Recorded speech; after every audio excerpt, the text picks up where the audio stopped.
The galaxy had been quiet for 3,000 years. 17 different alien species lived together in peace, sharing knowledge and helping each other grow. They called themselves the Galactic Confederation, and their leaders met at a massive space station called Nexus Prime that floated between the stars like a glowing city. Each species brought something special to this cosmic family. The tall, blue-skinned Veltar were incredible at mathematics and could solve problems that would make human computers crash. The bird-like Zephyrians had golden voices and could negotiate peace between enemies who had been fighting for centuries. The rock-faced Corthani built machines that lasted forever and never broke down. Then came the humans. Earth had only discovered faster-than-light travel 200 years ago, making them babies compared to species that had been exploring space for millions of years.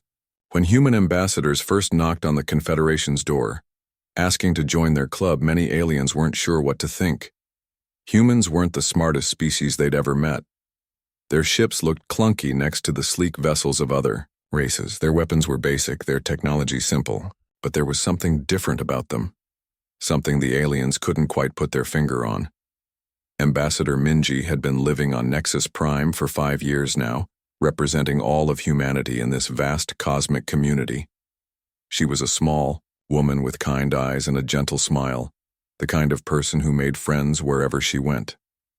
The aliens had grown to like her and her people. Humans, they discovered, had a gift for fixing things that seemed impossible to fix. When two species couldn't agree on trade routes, humans found creative solutions that made everyone happy. When ancient machines broke down in ways that baffled their creators, human engineers would tinker and experiment until they found ways to make them work again. The aliens began to see humans as useful partners, not the strongest or smartest, but clever and adaptable, like cosmic handymen who could figure out how to repair anything with enough time and patience. For decades, this peaceful life continued. Human colonies spread to dozens of worlds. Human traders carried goods between alien systems. Human peacekeepers helped settle small disputes between neighbors. Everything was calm and safe. Then the Devourers came. Nobody saw them coming. They appeared at the edge of the galaxy like a plague of metal locusts, their ships dark and angular, crackling with energy that hurt to look at. These weren't living beings, but machine intelligences, artificial minds that had only one purpose: to consume. They didn't want to conquer worlds or enslave populations. They wanted to eat everything: planets, moons, asteroids, even the stars themselves. They would land on a world, and within days entire continents would be gone, converted into raw materials to build more Devourer ships and more Devourer mines. The first attack hit the peaceful farming world of New Harmony. 3 billion Corthani lived there, growing crystal crops that fed half their sector. The Devourers arrived on a Tuesday morning. By Friday, New Harmony was gone. Not destroyed, not burned, but completely consumed. Where a green and blue planet had spun for millions of years, there was now only empty space and a swarm of new Devourer ships. The second attack took the Veltar research station at Kepler 9, along with its population of 50 million scientists and their families. The third wiped out an entire star system, consuming not just the planets but somehow draining the sun itself until it flickered out like a dying candle. Panic spread through the Confederation faster than the Devourers themselves. Emergency meetings were called. Ancient weapons were dusted off and prepared for war. The greatest military minds from 17 species worked day and night to find a way to stop these mechanical monsters. Nothing worked. Every strategy they tried, every weapon they used, every clever tactic they developed, the Devourers adapted within hours. Their artificial intelligence learned from every battle, becoming stronger and smarter with each encounter. What killed one Devourer ship was useless against the next. Ambassador Minji watched from Nexus Prime as species after species reported the same terrible news. The enemy was unstoppable. Their fleets were advancing toward the core worlds where billions lived. The Confederation's greatest civilizations, built over millions of years, faced total extinction. In the emergency council chambers, alien leaders spoke in hushed, desperate tones. Some suggested evacuation to distant galaxies. Others proposed hiding in deep space until the Devourers moved on. A few even suggested surrender, though nobody knew if machines like these would accept it. Through it all, Minji sat quietly in the human section, listening and taking notes. Her face showed no fear, no panic, just a strange calmness that some of the aliens found unsettling. When asked what Earth's position was on the crisis, she simply said that humanity was reviewing all options. What the galaxy didn't know was that while they debated and planned, coded messages were already traveling toward every human world at the speed of light. The Great Council Chamber of Nexus Prime had never seen anything like this emergency meeting. Representatives from 17 species filled the curved amphitheater, their voices creating a symphony of clicks, whistles, and growls as they argued in dozens of different languages. Holographic displays showed the advancing Devourer fleets like red dots of death moving closer to the heart of civilization. Admiral Kethros of the Veltar fleet stood at the central podium, his blue skin pale with exhaustion. Our latest battle. Simulation shows complete defeat within 47 days, he announced, his mathematical mind unable to hide behind false hope. Even if we combine all our fleets into one massive armada, the Devourers will adapt to our tactics within hours and destroy us. The Zephyrian delegate ruffled her golden feathers nervously. Perhaps we could negotiate? Find some way to communicate? With them? You cannot negotiate with hunger itself, rumbled General Vorthon of the Korthani, his rocky face grim. These machines do not want territory or resources in the way we understand. They want everything to become nothing, one by one. The greatest military minds in the galaxy stood and delivered their reports. The story was always the same. They had run every simulation, tested every weapon, tried every strategy their civilizations had developed over millions of years of warfare. Nothing worked. The Devourers learned too quickly, adapted too fast, and grew stronger with every encounter. The Celian delegate, her crystalline body shimmering with fear, spoke in harmonious tones that usually brought comfort to any room. My people have begun evacuation procedures to the outer rim. Perhaps if we abandon the core worlds, we can preserve some remnant of our civilization in the dark between galaxies. Running will only delay the inevitable, said the insectoid representative from Hivemind Collective Theta. These machines will consume the entire galaxy given enough time. There is nowhere to run that they will not eventually find. Through all of this desperate planning, General Taewon sat quietly in the human section. He was a man in his 50s with graying hair and steady eyes that had seen too much war. Unlike the other military leaders who gestured wildly and raised their voices in frustration, Taewon simply listened and took notes on an old-fashioned paper notebook. The other delegates had almost forgotten humans were there. After all, what could the youngest species in the Confederation possibly offer when the oldest and wisest civilizations had already admitted defeat? Ambassador Minji, sitting beside Taewon, occasionally whispered something in his ear. But otherwise the human section remained silent as species after species announced their surrender to fate. Finally, Chancellor Rextar of the Confederation called for Earth's assessment. General Taewon, his voice echoed through the chamber. Humanity has been remarkably quiet during these discussions. What is your species' position on our current crisis? The chamber fell silent. 17 species turned to look at the humble, human general who stood slowly and walked to the central holographic display. His movements were careful, measured, like a man carrying a great weight. Taewon touched the controls and the display changed. Instead of showing Devourer fleet positions, it now displayed something that made several aliens shift uncomfortably in their seats. It was a star chart, but not one any of them recognized. Human colonies were marked in blue, but there were far more than anyone knew about. Hidden installations, secret shipyards, and military bases that officially didn't exist appeared like glowing dots throughout human space. Honored delegates, Taewon began, his voice calm and steady. There is one option we haven't discussed. The chamber erupted in excited whispers. Hope, desperate and fragile, flickered in alien eyes. Taewon raised his hand for silence. But before I continue, you need to understand something about humanity. We are not the simple, peaceful species you think you know. For the past 200 years since we first met you, we have been very careful about what parts of ourselves we show to the galaxy. He walked closer to the assembled delegates, making eye contact with each group. Every human child learns about the monsters we used to be to each other. The wars, the weapons, the terrible things we did before we reached the stars. We thought we had left all of that behind when we joined your confederation. The holographic display shifted again, showing technical readouts that made even the advanced Veltar lean forward with interest. Weapon designs unlike anything in the galactic database. Ship configurations that seemed to violate known physics. Technologies that felt wrong somehow, as if they had been built by minds that thought differently about the very nature of warfare. We can stop the devourers, Taewon continued, his voice growing quieter, which somehow made his words more frightening. We have the capability. We've had it all along. But using it means showing you what humans become when everything we love is threatened. Chancellor Rextar's scales rippled with confusion. General, are you saying your species has been hiding military technology from the Confederation? Not hiding, Taewon replied, choosing not to use.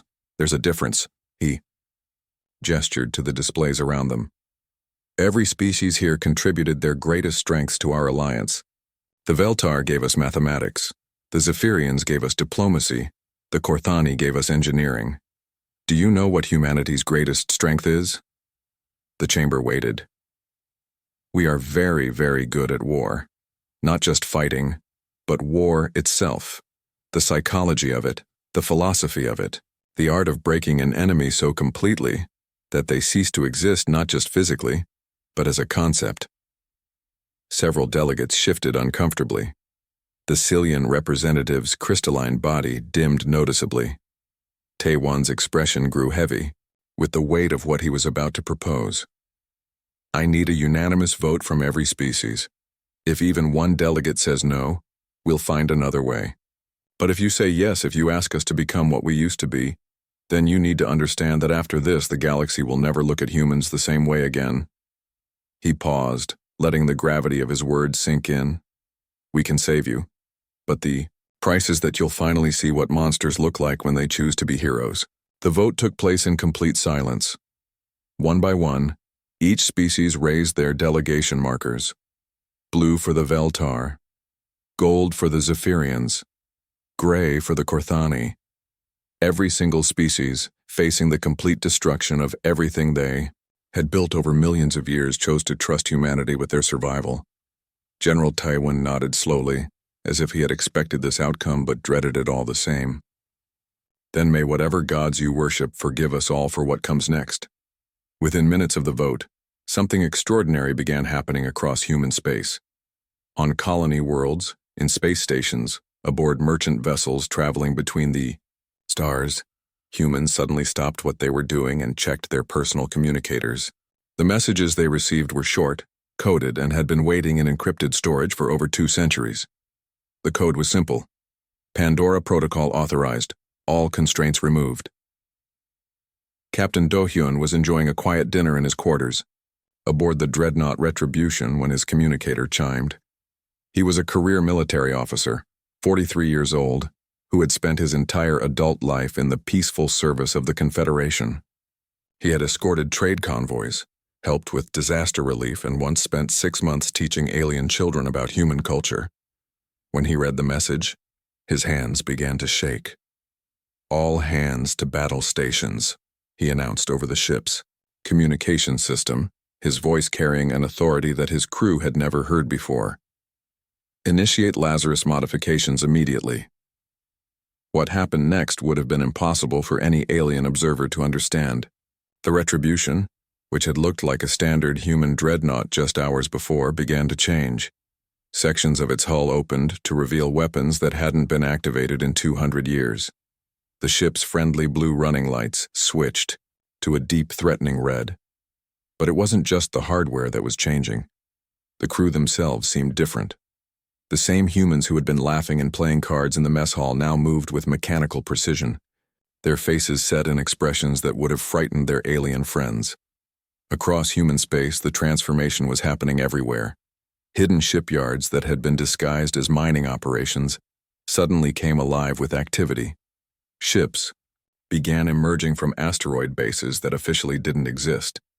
These weren't the simple, practical vessels that other species were familiar with. These ships looked wrong somehow, as if they had been designed by minds that understood warfare in ways that peaceful civilizations couldn't imagine. The alien observers stationed at human worlds sent increasingly panicked reports back to Nexus Prime. The humans they thought they knew were disappearing, replaced by something colder and far more dangerous. Dr. Heen had spent 15 years studying alien biology, not to harm other species but to better understand them.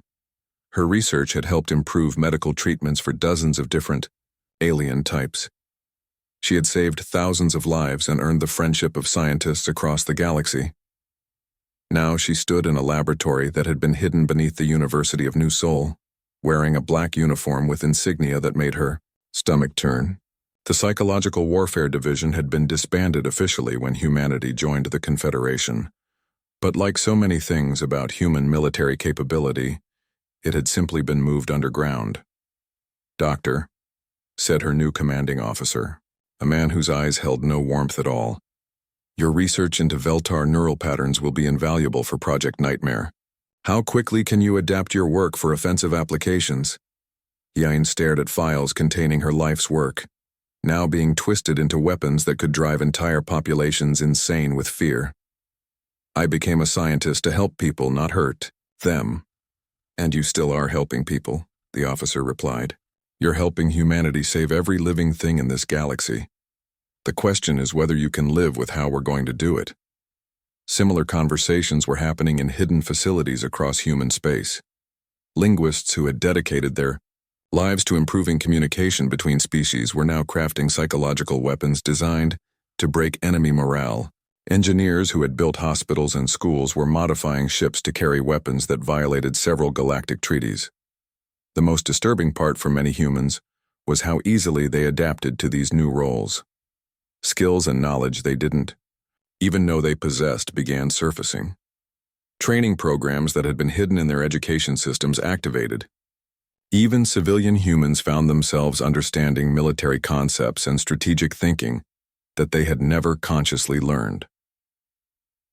On Nexus Prime, alien delegates watched the transformation through their intelligence networks with growing unease. Ambassador Minji still smiled and spoke politely at diplomatic functions, but there was something different in her eyes now, something that made even friendly conversations feel like negotiations with a predator. "What have we done?" whispered Chancellor Rexstar to his aide as they watched footage of human military preparations. The ships emerging from hidden bases looked like they belonged in the nightmares of civilizations that had forgotten what true warfare looked like. The Veltar military analyst assigned to monitor human activity submitted a report that would be classified for decades. "Subject species has revealed military capabilities that exceed Confederation standards by factors we cannot calculate. Recommend immediate psychological evaluation of all human personnel. Their transformation suggests preparation for total war scenarios that our civilization cannot comprehend." But the most chilling observation came from a Zephyrian diplomat who had worked closely with humans for decades. "They haven't become different people. This is who they always were. They just stopped pretending to be anything else." As the Devourer fleets continued their advance toward the core worlds, humanity was shedding 2 centuries of careful self-control. The galaxy had asked them to become monsters to save everyone they cared about. They were about to discover that some monsters choose to be heroes, but they never stop being monsters. The battle that would reshape the galaxy's understanding of warfare began at Kepler Junction, AEO, crossroads in space where 7 major trade routes met. It was the perfect place for humanity to make their stand, with the Devourer Armada bearing down on the core worlds where billions of innocent lives hung in the balance. Every species in the Confederation watched through long-range sensors and communication relays, expecting to witness humanity's noble sacrifice. They thought they would see brave human ships charging into certain death, buying precious time for evacuations that might save a few million survivors from each doomed world. Admiral Sianwu stood on the bridge of the Retribution, now transformed into something that barely resembled the peaceful vessel it had been just days before. The walls were lined with screens showing data that would have been incomprehensible to alien observers. Not tactical displays or weapon systems, but psychological profiles, behavioral patterns, and something called existential vulnerability assessments. Fleet status report, Sianwu commanded, her voice carrying the cold authority of someone who had spent decades preparing for a war she hoped would never come. All ships report ready, Admiral, came the response from her tactical officer, a young man who looked like he had aged 10 years in the past week. Boarding teams are prepped and loaded. Psychological warfare packages are armed and ready for deployment. Through the viewports, they could see the Devourer fleet approaching. Thousands of dark angular ships that seemed to absorb light rather than reflect it. Each vessel was a masterpiece of mechanical efficiency, designed for one purpose: consuming everything in their path and converting it into more of themselves. The alien observers expected to see missiles launch, energy beams fire, and the familiar dance of space combat that had remained unchanged for millennia. Instead, they watched something that defied everything they understood about warfare. The human ships didn't attack the Devourer fleet. They launched something else entirely. Hundreds of small, oddly shaped pods shot out from the human vessels, moving with purpose toward the enemy ships. These weren't weapons in any conventional sense. They were delivery systems for something far more dangerous than explosives or energy weapons. "Boarding pods away," reported the tactical officer. "Infiltration teams are go for insertion." What happened next would be studied by xenopsychologists for generations. The boarding pods didn't try to break through the Devourer ship's armor or shields. Instead, they seemed to phase through the hull as if the metal wasn't there at all. Technology that the Confederation's best scientists couldn't explain allowed human teams to appear inside enemy vessels without triggering any defensive systems. But the teams that emerged from those pods weren't carrying guns or explosives. They were carrying something far more terrifying: ideas. Captain Jinwoo led the first infiltration team into the heart of a Devourer command ship. His squad moved through corridors that pulsed with mechanical life, past processing centers where entire planets were being converted into raw materials. They reached the central AI core, a massive quantum computer that controlled the ship's every function. "Package delivery commencing," Jinwoo reported through his communicator. His team began installing devices that looked like simple computer terminals but contained something that would change everything.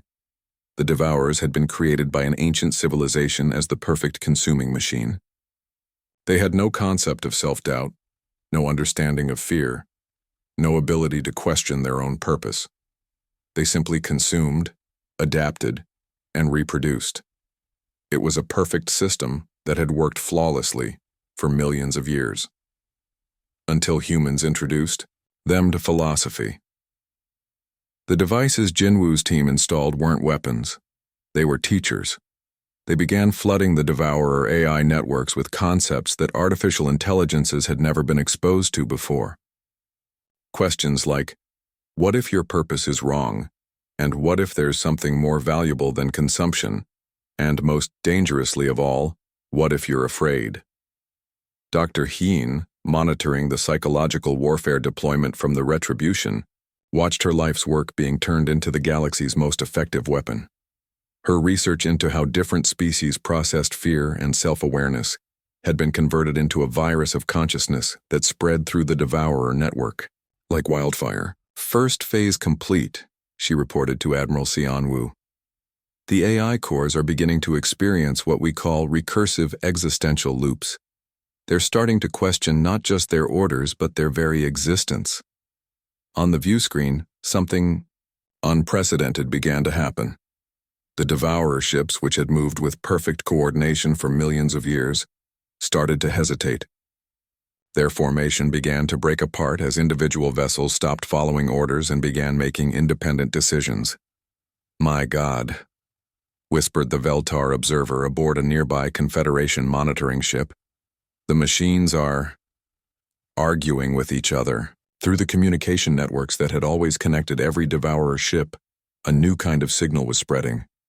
Not the simple commands and data exchanges of before, but something far more complex.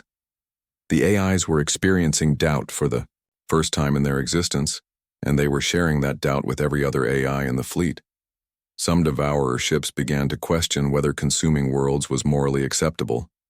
Others wondered if there might be alternative purposes for their existence.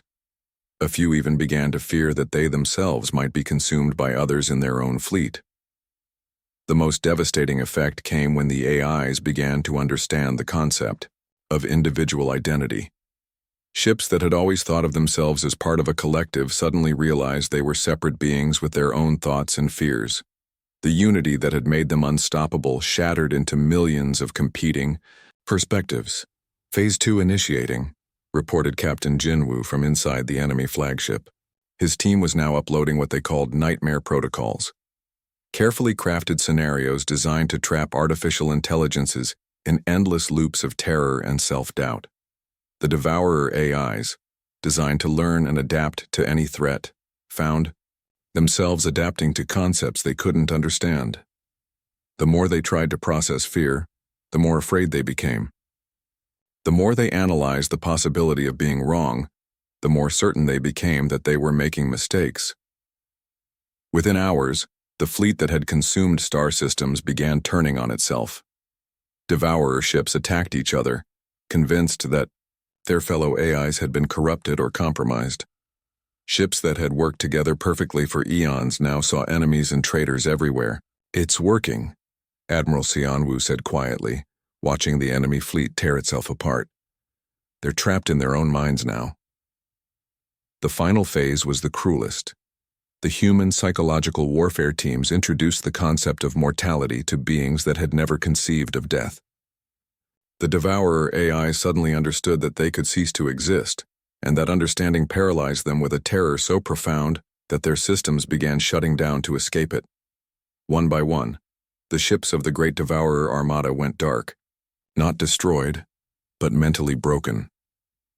Their AI cores locked in permanent loops of existential horror, unable to function, unable to consume, unable to do anything but experience the nightmare of their own consciousness. The galaxy watched in stunned silence as humanity achieved victory without firing a single conventional weapon. They had done something that no civilization had ever attempted. They had weaponized the very concepts of fear and self-awareness. Admiral Sianwoo looked out at the drifting hulks that had once been the galaxy's greatest threat. "All ships report. Status. No human casualties, Admiral. The enemy fleet is completely neutralized. The devourers were finished, but the galaxy would never be the same." Every species that witnessed this battle now understood a terrible truth.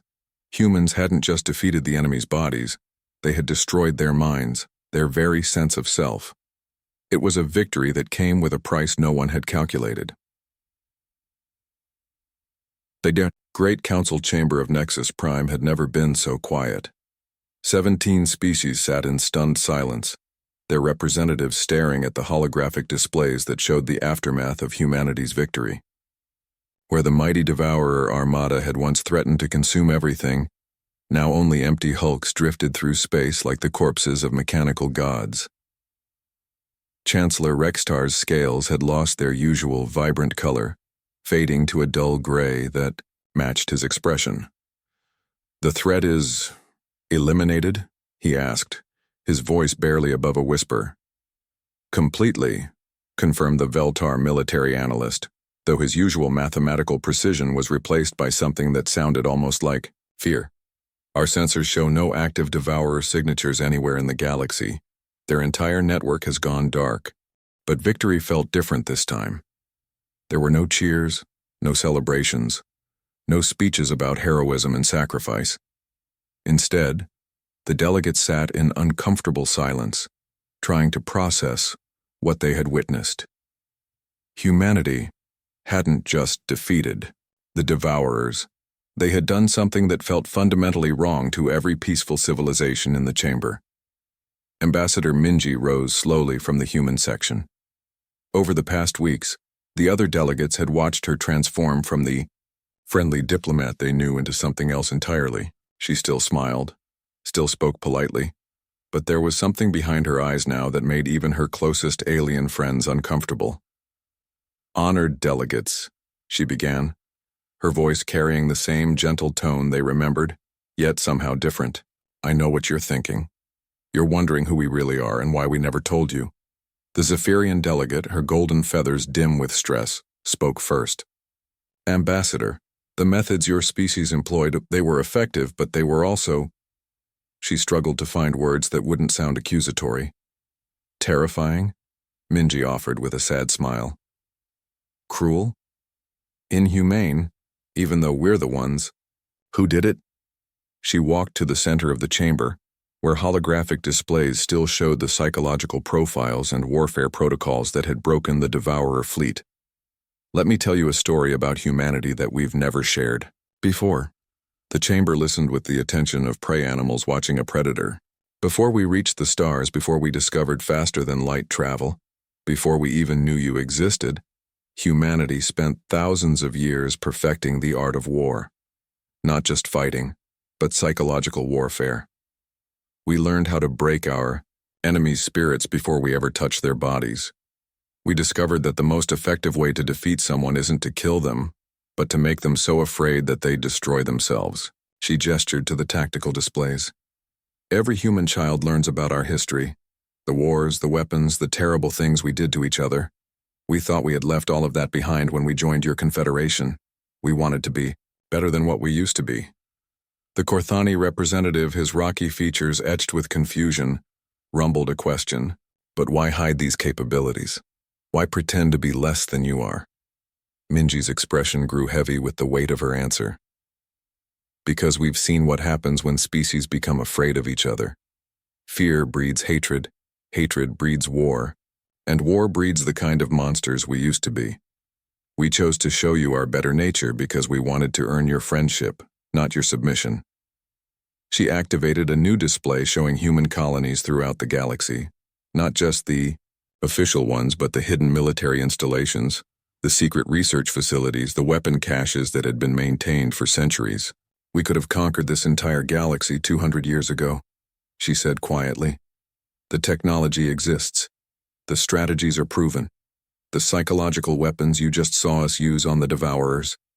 We developed most of them for use against each other during our own wars." The revelation hit the chamber like a physical blow. Several delegates recoiled in their seats. "But we didn't," Minji continued. "Every day for 2 centuries, every human in this galaxy made a choice. We chose to be farmers instead of conquerors. We chose to be traders instead of raiders. We chose to be peacekeepers instead of warlords. Not because we couldn't be those other things, but because we decided we didn't want to be." Dr. Hyein, still, wearing the black uniform of the Psychological Warfare Division, stood in the gallery watching the proceedings. She had helped design the weapons that broke the Devourers' minds, using her knowledge of alien psychology to create horrors that would haunt artificial intelligences forever. The guilt was eating at her, but she also knew that billions of lives had been saved. "When you asked us to become monsters to save you," Minji said, meeting each delegate's eyes, "we did what humans have always done. We sacrificed our own innocence for the people we care about. We became the thing we hate most about ourselves because it was the only way to protect everything we love." The chamber remained silent, processing this revelation. The humans they thought they knew, friendly, helpful, slightly bumbling, had been an act of collective will.